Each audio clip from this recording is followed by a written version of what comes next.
اللہ اللہ اللہ اللہ اللہ اللہ اللہ اللہ الحمد للہ رب العالمین والصلاة والسلام علی حبیبہ محمد وآلہ وصحبہ اجمعین اعوذ باللہ من الشیطان الرجیم بسم اللہ الرحمن الرحیم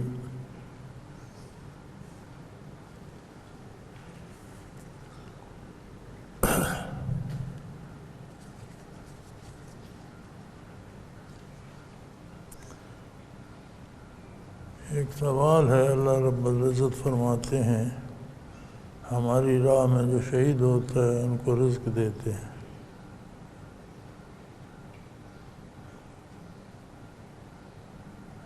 یہ اگلا جملہ تو میں نے نہیں پڑھا قرآن میں، جن پر کرم فرما کر ان کو برزخ میں سکون نصیب ہوتا ہے، یہ تو قرآن میں نہیں ہے۔ یہ ضرور ہے والذین قتلوا فی سبیل اللہ لا تقولوا لمن یقتل فی سبیل اللہ امواتا ولا تحسبن الذین قتلوا فی سبیل اللہ امواتا احیاء عند ربہم یرزقون۔ یہ اگلا جملہ فالتو ہے۔ قرآن کا موت و حیات کا تصور عمومی جو انسانوں میں تصور ہے اس سے الگ ہے۔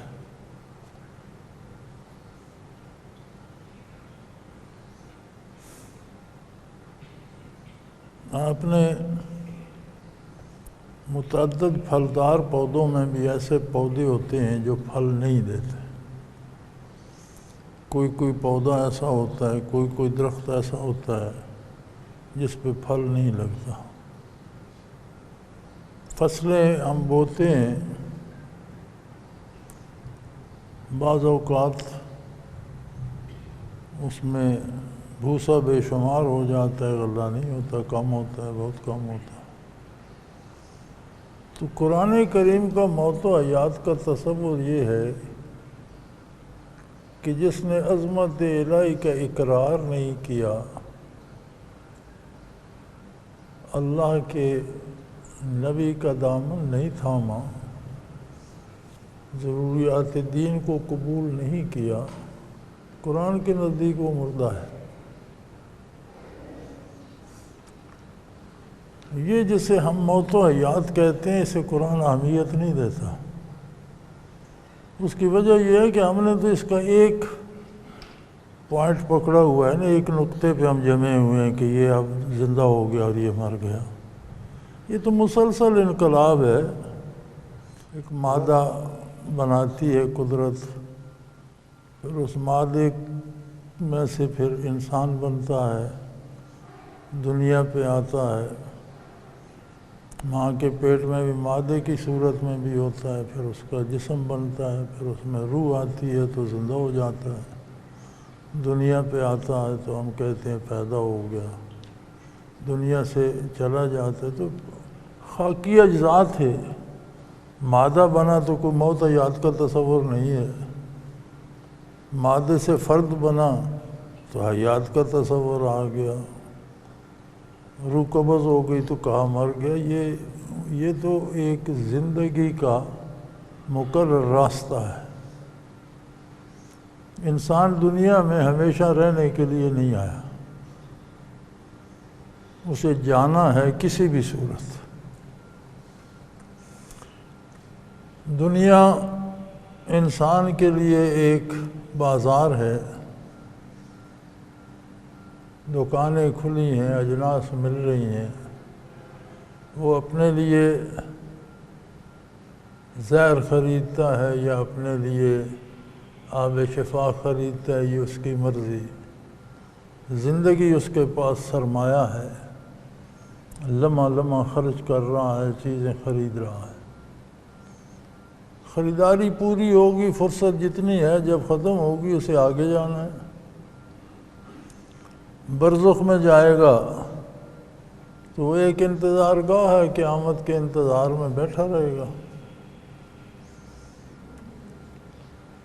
فرق صرف یہ ہوتا ہے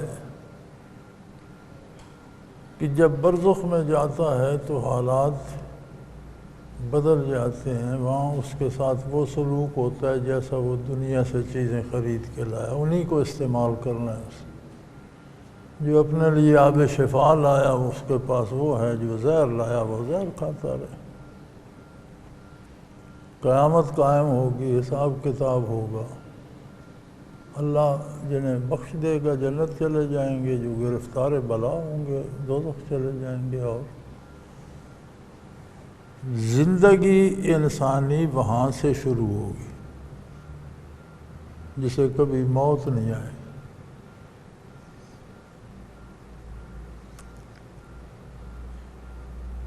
تو اس معنی میں جو اللہ کی راہ میں جان دے دیتے ہیں، شہید ہو جاتے ہیں، اللہ کریم فرماتے ہیں وہ مرتے نہیں ہیں، ان کی زندگی اور نکھر جاتی ہے۔ جسم کے پرخچے اڑ گئے، یہ ٹکڑے جمع کر کے جنازہ پڑھا، قبر میں دفن کیا، پھر بھی فرماتا ہے لا تحسبن الذین قتلوا، جو اللہ کی راہ میں شہید ہوئے ان کے بارے یہ سوچنا بھی درست نہیں ہے کہ وہ مر گئے، ایسا گمان بھی نہ کرو۔ بل احیاء عند اللہ یرزقون، اللہ کے نزدیک زندہ ہیں، کھاتے پیتے ہیں۔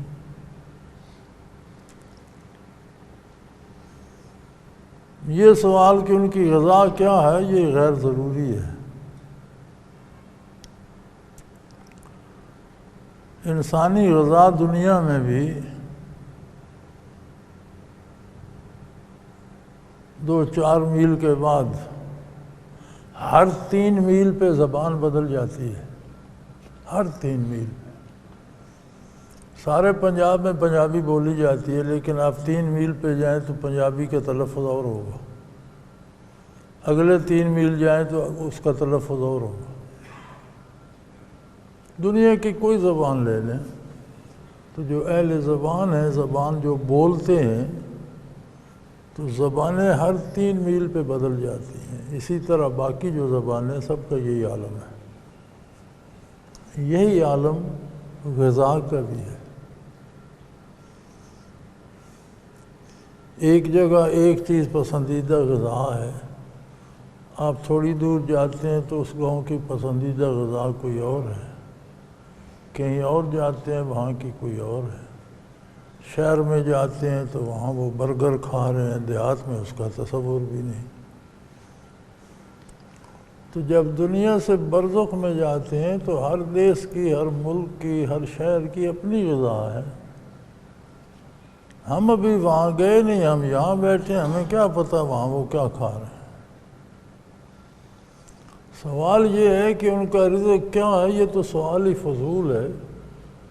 ایمان اس بات پہ ہے کہ اللہ انہیں روزی دیتا ہے، جو اللہ نے بتایا احیاء عند ربہم یرزقون، اللہ کے نزدیک زندہ ہیں، انہیں رزق دیا جاتا ہے، وہ کھاتے پیتے ہیں، وہ آرام سے رہتے ہیں۔ تو ظاہر ہے اب عیسیٰ علیہ السلام الحمدللہ زندہ ہیں، انہیں آسمانوں پہ اٹھا لیا گیا۔ آپ کا کیا خیال ہے کہ آسمانوں پہ یہی دال الٹی گئی ہوگی، یہی ہنڈیا پکتی ہوگی، وہاں اسی طرح پھلکے بنتے ہوں گے توا ڈال کر؟ بھی جہاں ہیں وہاں کی غذا بھی ہوگی، خوراک بھی وہیں کی ہوگی، موسم بھی وہیں کے ہوں گے۔ ان یوما عند ربک کالف سنۃ مما تعدون، تمہاری گنتی کے حساب سے تمہارا 1000 سال گزرتا ہے تو عند اللہ ایک دن گزرتا ہے، یعنی زمین پہ 1000 سال گزر جاتا ہے، آسمان پہ ایک دن گزرتا ہے۔ ویسے بھی آپ ایک نقطہ لگا کر گردا گرد دائرہ لگائیں تو جتنے نقطے اس میں آپ لگائیں جو اس مرکزی نقطے سے قریب ہوگا اس کے چکر زیادہ آئیں گے. جو باہر کے بارڈر پہ ہوگا اس کا ایک چکر پورے ہونے تک یہ شاید ہزاروں چکر لگا چکا ہوگا جو مرکز کا. تو سارے دنیا کی حرکت میں 1000 سال گزر جاتا ہے، آسمان پہ ایک دن گزرتا ہے. تو اس کا مطلب ہے 21ویں صدی جا رہی ہے تو 2 دن گزر گئے، تیسرا شروع ہوا حضرت عیسیٰ علیہ السلام کی عمر مبارک. یہاں سے گئے 21ویں صدی شروع ہو گئی، لیکن وہاں پہ 2 دن گزرے. اسی لیے حدیث مبارکہ میں ملتا ہے نا کہ جب تشریف لائیں گے تو جوان ہی ہوں گے. 2 دن اور گزر جائیں گے یا ہفتہ اور گزر جائے گا تو اس میں بوڑھے تو نہیں ہو جائیں گے. 2 ہفتے گزر جائیں، مہینہ گزر جائے. تو جہاں کوئی ہوتا ہے وہاں کی ضروریات الگ ہوتی ہیں. آپ ایک صحرا میں ہیں تو موسم اور ہیں، آپ کے لباس کی ضروریات اور ہیں. آپ برفستانوں میں چلے جاتے ہیں تو وہاں کی ضروریات، بندہ تو وہی ہے، موسم بدل گئے، لباس بدل گئے، ضرورتیں بدل گئی. تو دنیا میں دنیا کے کھانے ہیں، دنیا سے تو وہ پردہ فرما گئے لیکن مرے نہیں. ان کی روح کو اور جلا مل گئی، اور تازگی مل گئی، بالکل زندہ ہو گئی.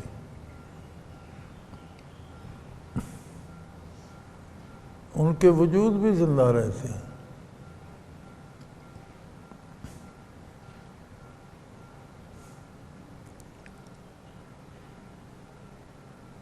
یعنی روح کا تعلق بدن سے اتنا مضبوط ہوتا ہے کہ بدن گلتا سڑتا نہیں، سلامت رہتا ہے.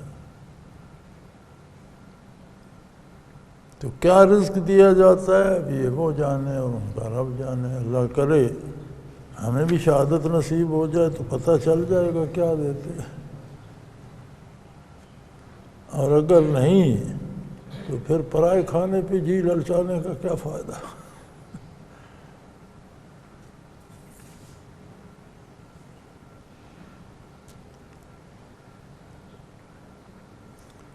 اللہ رب العزت کی مہربانی سے نیا ساتھی مراقبہ قربیت تک پہنچ جاتا ہے. اس مراقبہ نے کے لیے کتنی دیر معمول روزانہ کرنا ضروری ہے اور نہ کرنے کا کیا نقصان ہے. ذکر الہی کا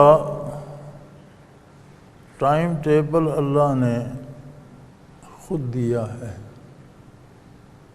جہاں ذکر کرنے کا حکم دیا ہے وہاں اس کا ٹائم ٹیبل بھی دیا ہے،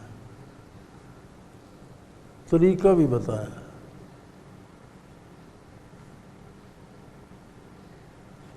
وَاذْكُرْ رَبَّكَ فِي نَفْسِكَ فی نفسک، اپنے دل میں اللہ کا ذکر کرتے رہو.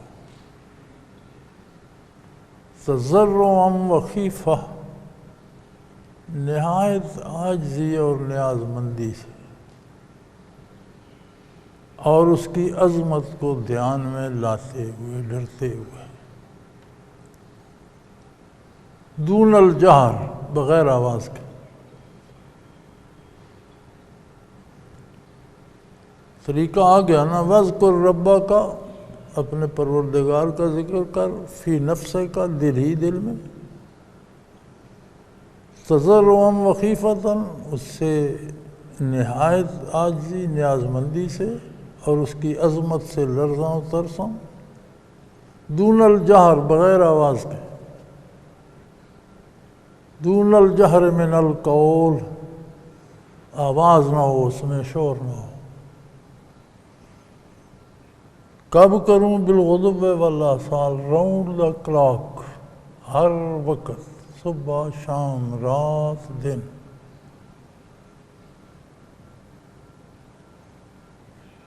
وَلَا تَكُن مِّنَ الْغَافِلِينَ، غافلوں میں شامل نہ ہونا۔ اب غفلت ایک ایسا عمل ہے کہ بندے نے 10 سال ذکر چھوڑ دیا تو 10 سال کی غفلت ہے، 1 سال چھوڑ دیا تو 1 سال کی غفلت ہے، 1 دن چھوڑ دیا تو 1 دن کی غفلت ہے۔ جو لمحے بغیر ذکر کے گزر گئے ان لمحوں کی غفلت ہے۔ غفلت کی کوئی حد مقرر نہیں ہے، غفلت غفلت ہے، تھوڑی بھی غفلت ہے، زیادہ بھی غفلت ہے۔ تو فرمایا غافل نہیں ہونا۔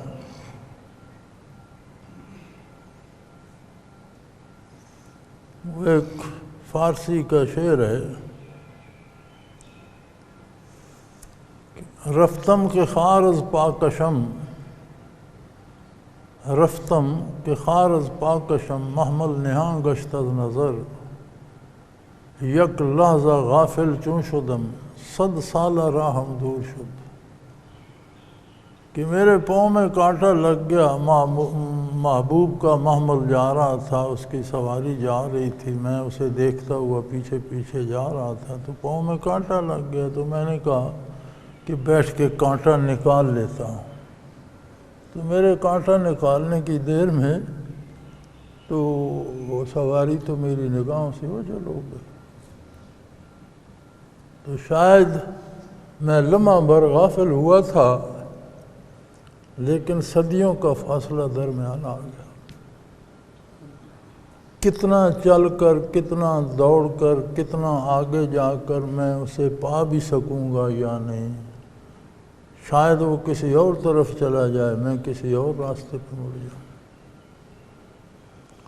تو غفلت لمحوں کی بھی برباد کر دیتی ہے۔ مشائخ نے جو اوقات مقرر فرمائے ہیں وہ تو بہت ہی ضروری ہیں۔ صحیح اوقات جو ہمارے ہاں سلسلہ عالیہ کے ہیں، بر وقت تہجد ادا کر کے تہجد سے فجر تک ذکر کریں، مغرب کے بعد فارغ ہو تو عشاء تک ذکر کریں۔ یہ مشائخ عالیہ کے مقرر کردہ اوقات ہیں، اور ان میں یہ برکت ہوتی ہے کہ تمام مشائخ کی توجہ نصیب ہوتی ہے۔ جو تقاضا قرآن کریم کا ہے وہ ذکر دوام کا ہے، ہمہ وقت کرتا رہے۔ سلسلہ عالیہ کا بھی یہ نہیں کہ یہ کر کے چھوڑ دی، ان 2 اوقات میں ذرا محنت سے کرے، زور لگا کے کرے، پوری طرح متوجہ ہو کے کرے، دنیا سے کٹ کر کرے۔ باقی سارے اوقات میں چلتا پھرتا اٹھتا بیٹھتا غافل نہ ہو، یاد رکھے، دل ذکر کی طرف ہو، دل کی طرف متوجہ رہے۔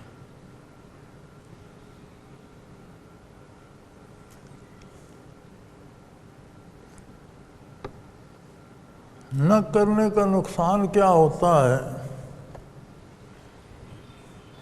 ہم مادے میں کھو گئے ہیں، کیونکہ عقل مادی ہے، نگاہ مادی ہے، محسوسات حسیات ساری مادی ہیں ظاہراً،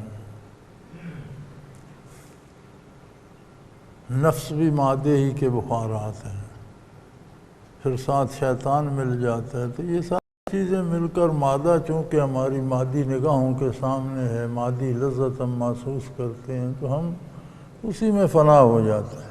حالانکہ یہ سب ختم ہونے والی چیزیں ہیں، دھوکہ ہے، ان کی کوئی حیثیت نہیں ہے۔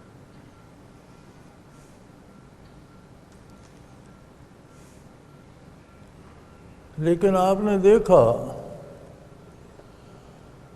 کہ جن لوگوں کو عہدے ملتے ہیں، مراتب ملتے ہیں، ملازمتیں ملتی ہیں، جب وہ اوقات کار پہ کام نہیں کرتے، کام پہ نہیں جاتے ہیں تو سستی کرتے ہیں، فائلیں ڈھیر لگتا رہتا ہے، بالآخر انجام کیا ہوتا ہے؟ رسوا ہوتے ہیں، معطل کر دیے جاتے ہیں، نوکریوں سے نکال دیے جاتے ہیں۔ ہمیں یہ دھیان رکھنا چاہیے کہ اللہ آج نہیں ہے، بے نیاز ہے، ہم محتاج ہیں، ہماری ضرورت ہے، ہم ذکر کریں گے تو ہم اپنی ضرورت پوری کریں گے، اللہ پر احسان نہیں ہے۔ اب اس کی مرضی، چھوڑ دے تو اسے توبہ کی توفیق دے دے، یہ اس کی مرضی، بالکل ہی اپنا نام چھین لے، اسے ڈسچارج ہی کر دے، یہ اس کی مرضی، معطل کر دے، برسوں نام لینے کی توفیق، مختلف سزائیں ہیں۔ تو اللہ معاف کرے اور اللہ اپنی گرفت سے اپنی ہی پناہ میں رکھے۔ نہ کرنے کا جو سوچنا ہے نا، میرے نزدیک یہ بھی نقصان دہ ہے۔ میں یہ سمجھتا ہوں کہ کوئی یہ سوچے بھی نہ کہ میں ذکر نہ کروں، یہ بھی نقصان دہ ہے۔ عمل نہ کرنے کا نقصان تو ہے ہی ہے، اور یہ بڑا اعزاز ہے، بہت بڑا اعزاز ہے اللہ کریم کی طرف سے کہ 1450 سال دور بیٹھا بندہ، وہ برکات، ان کا کوئی ذرہ جو قلب اثر رسول اللہ صلی اللہ علیہ وسلم سے جاری و ساری ہیں، ان کا کوئی ذرہ پا لے، یہ بہت نصیب کی بات ہے، بہت بڑی دولت ہے۔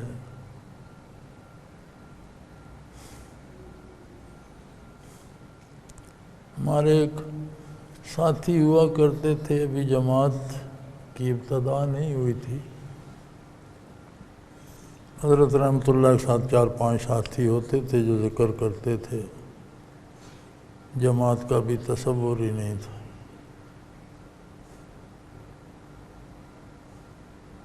تو ایک ساتھی تھے، چکرالے کی تھے، نمبردار بھی تھے، ذمہ دار تھے بڑے، دندہ شاہ بلاول اڈے پر ہم بیٹھے تھے، ویسے ہی کسی اس کے دوست نے اس سے سوال کر لیا کہ تم ہر وقت مولانا صاحب کے ساتھ گھومتے رہتے ہو اور سنا ہے کوئی یہ ذکر بھی کراتے ہیں، اور پھر اس کا کیا ہوتا ہے؟ سادہ ذمہ دار آدمی تھا، سفید پوش،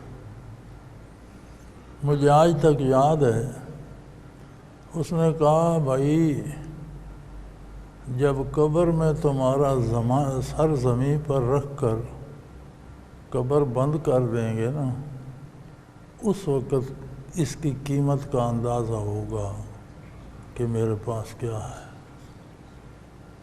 یہاں میں بتاتا رہوں تم سنتے رہو، نہ میں بتا سکتا ہوں نہ تم سمجھ سکتے۔ یہ سرمایہ ایسا ہے کہ جس کی حقیقی قیمت کا پتہ تب چلے گا جب تمہارا سر خاک پر رکھا ہوگا اور اوپر منو مٹی ڈال دی جائے گی، تو تب تمہیں اندازہ ہوگا کہ میرے پاس اللہ کا نام ہے اور اس کی قیمت کیا ہے۔ یہاں نہیں ہو سکتا۔ مجھے ان کی وہ بات آج تک اچھی طرح الفاظ تک یاد ہیں۔ تو بھئی یہ نفع نقصان جو ہے نا، آپ آج پوچھتے ہیں کیا نقصان ہوگا، پتہ تب چلے گا جب نفع نقصان سامنے آئے گا۔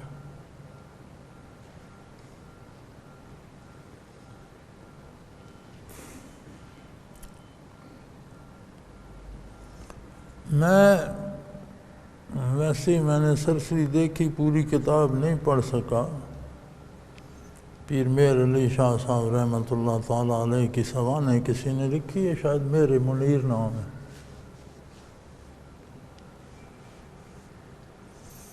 تو اس میں وہ واقعہ لکھتے ہیں کہ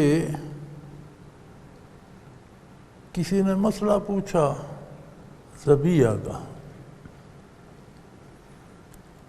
کہ ذبح کرتے وقت تکبیر پڑھنا بھول گیا، یاد نہیں رہا، کسی سے باتیں کر رہا ہے، جانور کا دم نکل گیا، چھری چلا دی، جانور مر گیا، تو پھر تکبیر یاد آئی، تو کیا ہوگا؟ تو مسئلہ تو انہوں نے بتایا، جب اللہ کے نام کے بغیر مر گیا تو پھر تکبیریں پڑھنے کا کیا فائدہ؟ اگر اس طرح تکبیر سے حلال ہوتا تو ہر مردار حلال ہو جاتا، جو مر گیا اس پر تکبیر پڑھ کے کھا لو۔ آج کل یہ فتویٰ بھی چل رہا ہے، اور میں عرب میں تھا تو میں نے ان کے اس پہ ٹی وی پہ سنا تھا، ان کا پیریڈ ہوتا ہے جو علماء جواب دیتے ہیں، اس میں سوال یہ تھا کہ اس وقت جو مرغ آتے تھے مغربی ممالک سے، کٹے ہوئے صاف ہوئے سالم مرغیاں ہوتی تھیں، تو مسئلہ یہ ہوا کہ یہ تو مشینوں میں کاٹتے ہیں، کوئی تکبیر نہیں پڑتا، تو یہ حرام ہوگی حلال ہوگی کیا ہوگا؟ تو علماء نے فتویٰ یہ دیا کہ آپ کھاتے وقت بسم اللہ پڑھ رہے ہیں۔ مجھے بڑی اس پہ حیرت تھی، میں اس جستجو میں رہا کہ یہ کیسے ہو سکتا ہے؟ تو پھر ایک حدیث پاک ملی مجھے، وہ بالکل صورت مختلف ہے، انہوں نے اس سے فتویٰ مختلف لیا ہے۔ وہ صورت یہ تھی کہ حضور اکرم صلی اللہ علیہ وسلم کے سامنے ایک سوال پیش کیا گیا تھا کہ یا رسول اللہ، یہ جو ہمارے دیہاتی لوگ ہیں اور عموماً یہ قصابی جو کرتے ہیں، تو یہ نئے مسلمان ہوئے ہیں مسلمان، انہیں پتہ نہیں تکبیر آتی بھی ہے کہ نہیں، تو اس کا طریقہ صحیح آتا ہے یا نہیں، صحیح تکبیر پڑھتے ہیں کہ نہیں، ہم ان سے گوشت تو لے لیتے ہیں۔ تو آپ نے فرمایا خیر ہے، تم لے لیتے ہو تو تم اللہ کا نام لے کر کھا لو۔ اب یہ بالکل مختلف طریقہ ہے، وہاں ایک شبہ ہے کہ ہے تو مسلمان، پتہ نہیں اب اسے تکبیر یاد ہے یا نہیں، اس نے سیکھی ہے یا نہیں۔ ایک سرے سے کافر ہے، اللہ کو مانتا ہی نہیں، اس نے تکبیر سے کیا لینا تھا، وہاں یہ فتویٰ تو کارگر نہیں ہے۔ لیکن بہرحال آج کل وہ ایک انگریزی کا محاورہ ہے، میڈ اسلام ایزی، آج کل وہ چل رہا ہے کہ اسلام کو آسان کرو، یعنی اپنی مرضی کے مطابق ڈالو۔ مشکل تو ویسے نہیں ہے، اسلام تو ویسے آسان ہے، لیکن یہ چاہتے ہیں کہ نہیں وہ ہماری مرضی کے مطابق ہو۔ تو انہیں تو جو جواب دیا تو جو اہل مجلس سے ان سے کہنے لگے کہ دیکھو، جانور کا دم اللہ کے نام کے بغیر نکل جائے تو حرام ہو جاتا ہے، حالانکہ وہ شریعت کا مکلف نہیں ہے، تو انسان کے جتنے دم اللہ کے نام کے بغیر نکلتے ہیں وہ کس کھاتے میں جائیں گے؟ تو فرمایا اسی لیے صوفیاء کہتے ہیں جو دم غافل سو دم کافر۔ صوفیاء کا مقولہ ہے کہ جو دم غافل سو دم کافر۔ دنیا ذکر تو اللہ توفیق دے تو کوئی سانس خالی نہ جائے، کام کاج کرتے رہیں، متوجہ اللہ بھی رہیں، دل کا دھیان رکھیں۔ دل نکمہ نہیں بیٹھتا، یہ بڑی عجیب بات ہے۔ آپ کچھ بھی کر رہے ہو، دماغ آپ کے ہاتھوں کے ساتھ ہوتا ہے، دل کی اپنی دنیا ہے، وہ اپنا کام کرتا رہتا ہے۔ آپ کچھ لکھ رہے ہیں، پڑھ رہے ہیں، آپ کوئی چیز بنا رہے ہیں، آپ مزدوری کر رہے ہیں، دماغ ہاتھوں کا ساتھ دے رہا ہے، دل کچھ اور ہی سوچ رہا ہے، ہر بندہ کچھ اور سوچ رہا ہوتا ہے، وہ بھی مل جائے، یہ بھی مل جائے، فلاں کام ایسا ہو جائے، یہ ویسا ہو جائے، وہ اپنے لگا رہتا ہے، اس کا ایک الگ جہان ہے۔ اب یہ جو دل بھی دنیا میں ڈوبا ہوا ہے، ہمیں کرنا صرف یہ ہے کہ اسے اللہ پہ لگائیں، اسے کہیں یہ دنیا داری، یہ ہاتھوں کا، دماغ کا، مادی اجزاء کا کام ہے، یہ ہمیں کرنے دے، تیرا کام وہ ہے، تو اپنا کر۔ تو وہ صوفیاء کہتے ہیں کہ ہتھ کار وال دل یار وال، بدن کاروبار حیات کرتا رہے لیکن دل اللہ کو یاد کرتا رہے، تو بھئی اس کی کوئی حدود و قیود نہیں ہے، ہمت کی بات ہے جتنا کوئی کر سکتا ہے، اس میں کوئی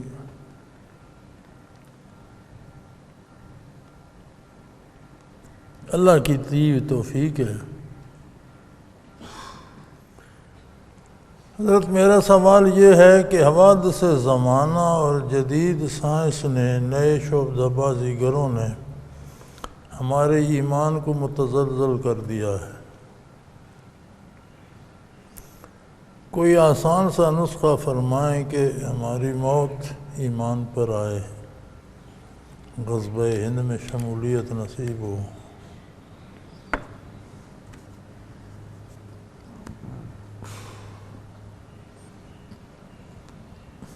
بڑی عجیب بات ہے کہ غیر متعلقہ چیزوں کا ہم سہارا لیتے ہیں، انہیں بہانہ بنا لیتے ہیں۔ ساری سائنسی ایجادوں، سارے نئے تجربات، ساری نئی کہانیوں کا توحید باری پہ کیا اثر پڑتا ہے؟ کوئی دوسرا اللہ دریافت کر لیا سائنس نے؟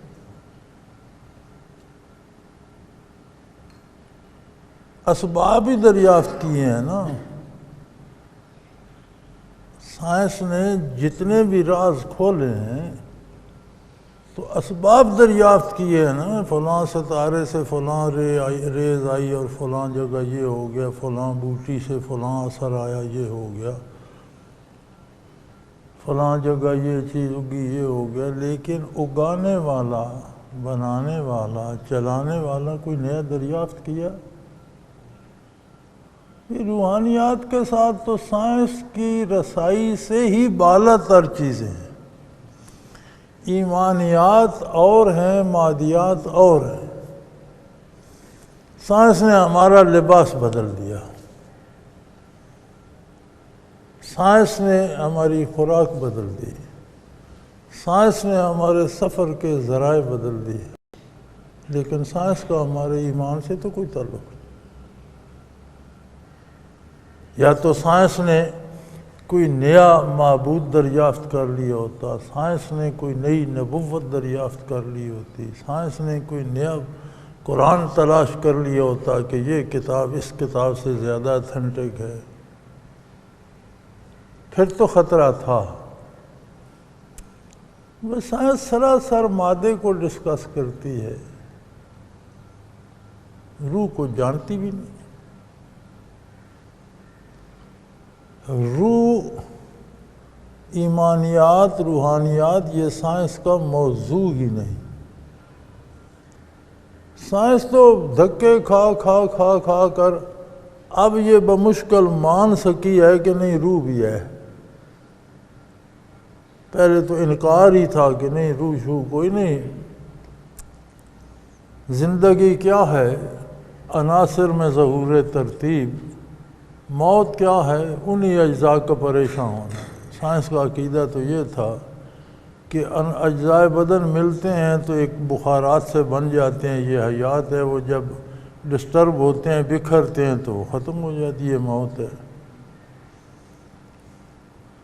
اب جب یہ جیسے آنکھیں کسی کو ایک مرنے والی کی لے لیں، دوسرے کو لگا دیں، اس کا گردہ لے کر اس بندے کا اس کو لگا دیا، مرنے والا مر گیا، اس کا گردہ نکال لیا، اجزاء لگا لیے، تو سائنس کو یہ خیال آیا کہ یہ آنکھ تو وہی ہے جو بند ہو گئی تھی، نہیں دیکھ رہی تھی، اس بدن میں نہیں دیکھ رہی تھی، اس میں لگائی تو دیکھنے لگ گئی۔ اس کا مطلب ہے روح نام کی کوئی چیز ہے جو اس بدن میں ہے، اس میں نہیں تھی۔ یعنی اس ایک چھوٹے سے سہارے سے سائنس جہاں تک پہنچی ہے کہ روح ہے۔ اب روح کیا ہے، کہاں سے آئے، کہ یہ سائنس کو ابھی تک کوئی پتہ نہیں۔ تو بھائی سائنس نے آپ کے کیا عقائد بدلنے ہیں؟ سائنس آپ کا لباس بدل سکتی ہے، آپ کی دوا بدل سکتی ہے، آپ کی غذا بدل سکتی ہے، آپ کا کردار نہیں بدل سکتی۔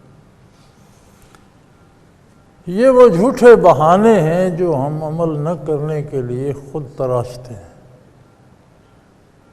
جی آج کا عید ہی ایسا ہے، بھئی عید کیا، عید ہر حال میں ایسا ہی ہوتا ہے، گرمیاں سردیاں بہار خزاں، جب سے عالم منصع شعود پر آیا اور جب تک رہے گا یہی، اسی طرح موسم بھی رہیں گے، اسی طرح گرم سرد علاقے بھی رہیں گے، یہی فضا بھی رہے گی، ہوائیں بھی چلیں گی، بارشیں بھی ہوں گی، خشک سالی بھی آئے گی۔ زمانے میں کیا بدلا ہے؟ زمانہ نہیں بدلا، ہم بدل گئے۔ انسان بدلتے رہتے ہیں، انسان کی فکر بدلتی رہتی ہے، سوچ بدلتی رہتی ہے۔ اس لیے کوئی جانور بدلتا دیکھا آپ نے؟ کبھی شیر نے گھاس کھائی ہے؟ کبھی بیلوں نے گوشت کھایا ہے؟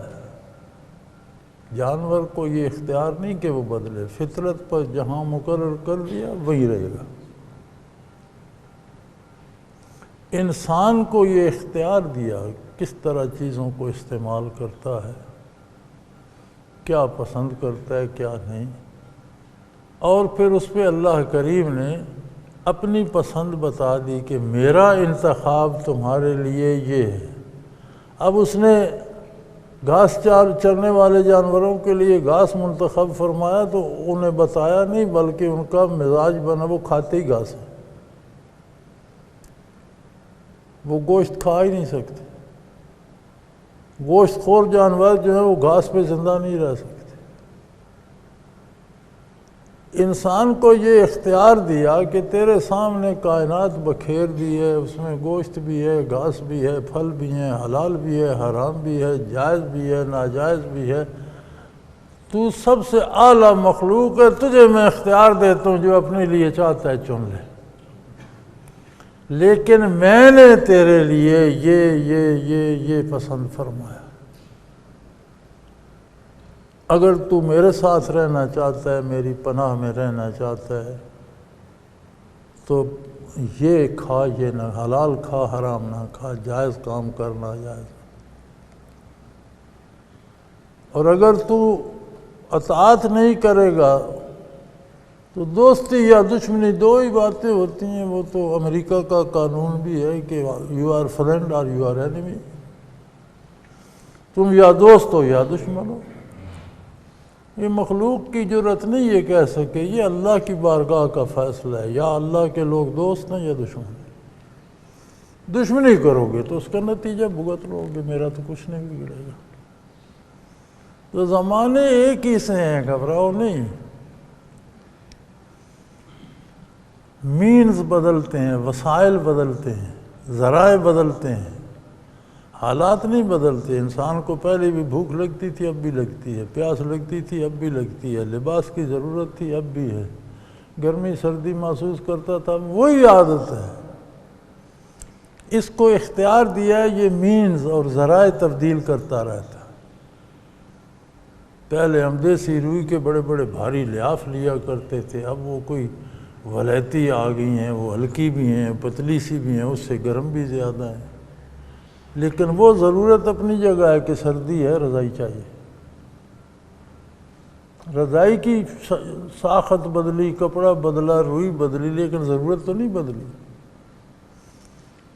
گرمی میں درختوں کے نیچے جا سوتے تھے، راتوں کو چارپائیاں چھت پہ رکھ لیتے تھے، ہوا لگتی تھی۔ اب ایئر کنڈیشنر چاہیے جی، کمرہ چاہیے، اندر ہو ایئر کنڈیشنر، لیکن اب بھی گرمی تو لگتی ہے، رات کو ٹھنڈی ہوا تو چاہیے۔ وہ بات وہی ہے، ذرائع بدل گئے، مینز بدل گئے۔ تو یہ جو زمانے کے ساتھ تبدیلیاں آتی ہیں، یہ ذرائع میں آتی ہیں، مقاصد جو ہیں یہ اصل بات وہیں رہتی ہے۔ باجرے کی روٹی کھا لیتے تھے، لسی پی لیتے تھے، اب برگر کھا کے اوپر 7 اپ یا کوئی ڈیو پیتے ہیں، تو چیزیں ذرائع بدل گئے نا۔ بھوک تو اب بھی لگتی ہے، تب مکی کی روٹی کھا لیتے تھے، باجرے کی، گندم کی، اب وہ برگر کھا لیتے ہیں۔ بھوک تو وہی رہی نا، پیاس بھی وہی رہی، اب لسی پی لیتے تھے، اب سوڈا پی لیتے۔ تو زمانہ کوئی نہیں بدلتا، بلکہ ارشاد ہے کہ زمانے کو برا نہ کہو۔ اپنا حساب، اپنا محاسبہ کرو، تم اچھے ہو یا برے۔ اگر لوگ برے ہوں گے تو انہیں سارا زمانہ برا ہی نظر آئے گا، واقعات برائی کے ہوں گے، ہر طرف گناہ پھیلا ہوگا، تو پھر یہ جرأت نہیں لوگوں میں کہیں کہ ہم برے ہو گئے، کہتے ہیں زمانہ برا ہو گیا ہے۔ وہ زمانہ تو وہی ہے، وہی سورج نکلتا ہے، وہی رات آتی ہے، وہی چاند نکلتا ہے، وہی ستارے ہوتے ہیں، وہی ہوائیں چلتی ہیں، وہی بادل برستے ہیں، وہی کھیتیاں اگتی ہیں۔ زمانے میں کیا بدلا ہے؟ کچھ بھی نہیں،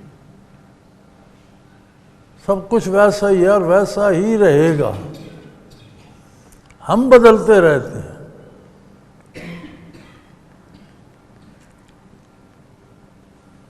بات ایجاب کی ہے۔ ایجاب کہتے ہیں کسی چیز کو قبول کرنا۔ ایک بہت معروف مقرر تھے مولانا گل شیر رحمۃ اللہ تعالیٰ علیہ، ایک اجرتی قاتل سے شہید کرا دیے گئے تھے، تو وہ بڑے خوش الحان تھے اور شروع میں گانے گایا کرتے تھے،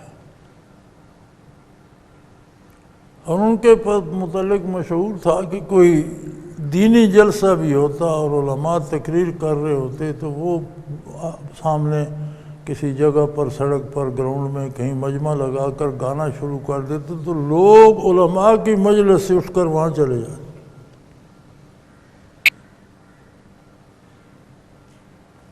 ان کی آواز میں اتنا سوز اور اتنا اثر تھا کہ نامور علماء کے جلسے، جو اس وقت متحدہ ہندوستان تھا اور نامور علماء بھی پاکستان نہیں بنا تھا، تو چوٹی کے علماء کے مجالس سے اٹھ کر لوگ ان کا گانا سننے چلے جاتے تھے۔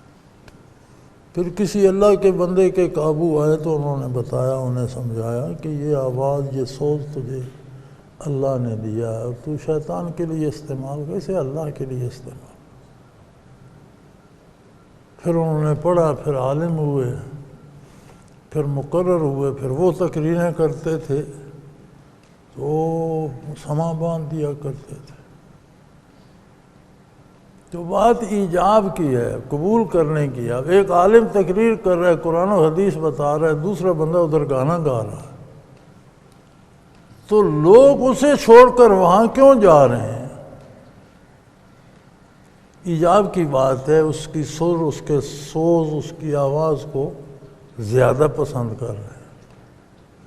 تو میاں زمانے کے ساز ہیں، زمانے کی سریں ہیں، زمانے کی آوازیں ہیں، لیکن ایک آواز ہمیشہ کے لیے گونج رہی ہے، اور وہ ہے محمد الرسول اللہ صلی اللہ علیہ وسلم کی دعوت اسلام۔ یہ فیصلہ ہمارا ہے کہ ہم یہ رنگ و آہنگ جو زمانے کا ہے اسے قبول کرتے ہیں، یا اس سارے شور و غوغا میں ہم لبیک کہتے ہیں رسول اللہ صلی اللہ علیہ وسلم۔ یہ فیصلہ ہمارا ہے۔ ہم علماء کا مجمع چھوڑ کر گانا سننے چلے جاتے ہیں، یا گانے سے اٹھ کر یہاں آ جاتے ہیں۔ ایک طرف زمانے کی آوازیں اور ایک طرف محمد الرسول اللہ صلی اللہ علیہ وسلم کی دعوت ہے، اور اس میں کوئی کمی نہیں آئی۔ دنیا کا کوئی لمحہ روئے زمین پر ایسا نہیں جب اذانیں نہ ہو رہی ہیں۔ آپ کو اندازہ کرنا ہو تو کبھی گلوب کو لائٹ کے سامنے رکھ کے دیکھ لیں اور اسے حرکت دیتے رہیں تو آپ کو نظر آئے گا کہ روشنی چل رہی ہے، پیچھے تاریکی آ رہی ہے۔ دنیا میں جہاں فجر کی اذان کا وقت ایک جگہ ختم ہوتا ہے تو اگلی جگہ فجر کی اذان شروع ہو جاتی ہے۔ وہاں فجر کا وقت نکل رہا ہوتا ہے تو آگے فجر آ رہی ہوتی ہے، یعنی تسلسل ہے، ایک سرے سے دوسرے سرے تک پانچوں اذانیں دیر بھر گونجتی رہتی ہیں۔ یہاں ظہر ہے، پاکستان سے جا رہی ہے، ہمارے آگے ایران ہے، نیچے سعودیہ ہے، وہاں ظہر ہو رہی ہے، ہم جہاں سے جا رہی ہے وہاں ہو رہی ہے، یہاں اذانیں ختم ہوں گی وہاں شروع ہو جائیں۔ پانچوں اذانیں دن بھر روئے زمین پہ جاری رہتی،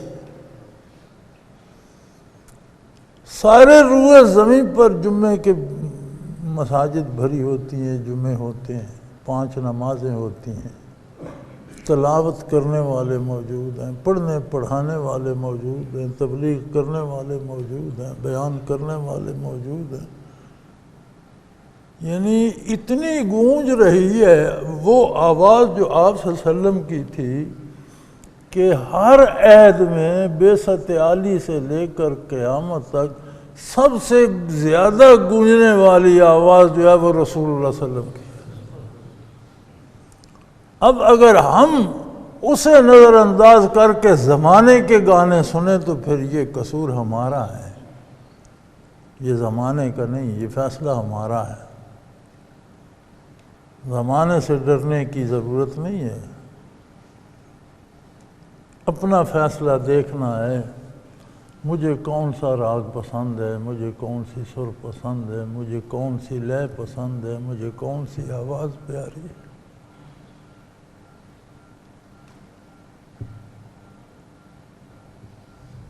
تو یہ تو میاں بہانے ہیں، زمانہ بدل گیا، زمانہ برائی کا ہے، نیکی کا زمانہ نہیں، یار یہ سب فضول بات ہے۔ اگر اللہ حالات ایسے پیدا کر دیتا، زمانہ بدل دیتا تو لوگوں کو نیکی کا مکلف ہی نہ رکھتا، وہ کیوں تکلیف دیتا؟ جو بات بندہ کر نہیں سکتا اس کا مکلف ہی نہیں۔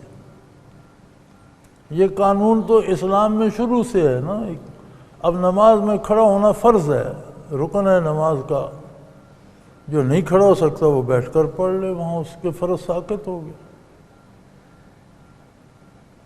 زمین پہ سجدہ رکھنا، دونوں ہاتھ قبلہ رو زمین پہ ٹیکنا، پاؤں کی ساری انگلیاں زمین پہ ہوں، گھٹنے زمین پہ ہوں، ناک زمین پہ ہو، پیشانی زمین پہ ہو، یہ شرط ہے سجدے کی، ارکان ہے سجدے کی۔ نہیں کر سکتا، کرسی پہ بیٹھ کے جھک کے اشارہ کر کے کر لے، اس کا سجدہ منظور، اس کا مکلف ہی نہیں رہا۔ تو اگر قدرت کی طرف سے حالات ایسے ہیں کہ ہم اسلام پہ نہیں چل سکتے تو پھر تو ہم اسلام کے مکلف ہی نہ رہتے۔ حالات نہیں بدلے، زمانہ نہیں بدلا، مینز، وسائل، ذرائع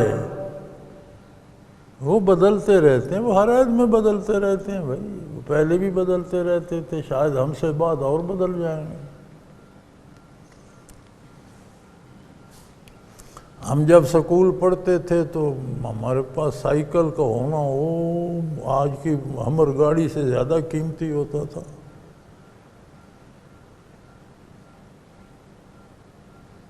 وقت جوں جوں آیا پھر اب تو کوئی سائیکل پہ بیٹھنا پسند نہیں کرتا، لوگوں کو سائیکل چلاتے شرم آتی ہے کہ لوگ کہیں گے اس کے پاس سائیکل ہے،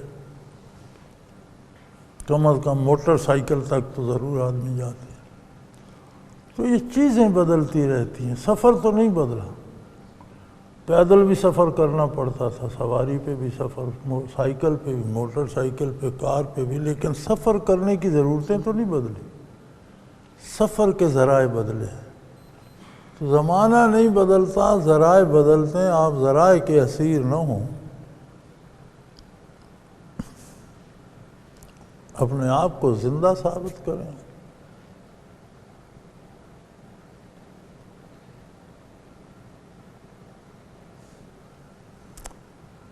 وآخر دعوانا ان الحمد للہ رب العالمین۔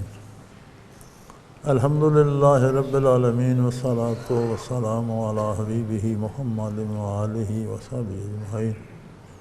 اللہم ربنا لا تقتلنا بغضبک ولا تہلکنا بعذابک واعف عنا قبل ذلک۔ اللہم ربنا لا تسلط علینا من لا یرحمنا، انت ولینا فی سفرنا وحضرنا فی مالنا واہلنا، انت ولینا فی الدنیا والآخرہ، توفنا مسلمین والحقنا بالصالحین۔ اللہم انصر الاسلام والمسلمین انک علی کل شیء قدیر۔ وصلی اللہ تعالی علی حبیبہ محمد برحمتہ۔ اللہ اللہ اللہ اللہ اللہ اللہ اللہ اللہ۔ حضرت امیر محمد اکرم آوان مد ظلہ العالی دارالعرفان منارہ ضلع چکوال میں سالہ سال سے قرآن و حدیث کے اوپر خطابات کر رہے ہیں اور سلسلہ نقشبندیہ اویسیہ کے مطابق لوگوں کو ذکر الہی کی تربیت دے رہے ہیں۔ وہ قرآن پاک کی تفسیر ترتیب وار بیان کر رہے ہیں۔ تفسیر قرآن کو وہ موجودہ ملکی اور بین الاقوامی حالات کے مطابق بیان کرتے ہیں۔ موٹر وے سے کلر کہار کے انٹرچینج سے نکلتے ہوئے کلر کہار کی جھیل سے ہوتے ہوئے میانی، بوچھال اور نور پور سے گزرتے ہوئے دارالعرفان منارہ پہنچ سکتے ہیں۔ حضرت امیر محمد اکرم آوان نے بچیوں اور بچوں کی دینی اور دنیاوی تعلیم کے لیے سقارہ اکیڈمی کے نام سے ایک درسگاہ بھی قائم کی ہے، جس کا افتتاح ملک پاکستان کے صدر جنرل محمد ضیاء الحق نے اپنے دست مبارک سے کیا تھا۔ وہ تمام احباب جو اسلام کی طلب رکھتے ہیں ان سے گزارش ہے کہ دارالعرفان منارہ ضلع چکوال میں امیر محمد اکرم آوان صاحب کے خطابات سے مستفید ہوں۔ وہ ہر جمعے کو نماز سے پہلے بیان فرماتے ہیں۔ ہر ماہ کی پہلی اتوار کو ماہانہ اجتماع ہوتا ہے جس میں آپ خصوصی خطاب فرماتے ہیں اور پاکستان کے چاروں صوبوں سے احباب اس اجتماع میں شرکت کرتے ہیں۔ اس کے علاوہ یہاں سال میں 2 مرکزی اجتماعات بھی ہوتے ہیں، ایک رمضان المبارک میں اعتکاف کا اجتماع اور دوسرا جولائی اور اگست میں 40 دن کا اجتماع ہوتا ہے جس میں روحانی تربیت کی جاتی ہے۔ اپنا خون سیماب دے کر اتنا ہم کر جائیں گے، نام آقا کا چمن میں پھر رقم کر جائیں گے۔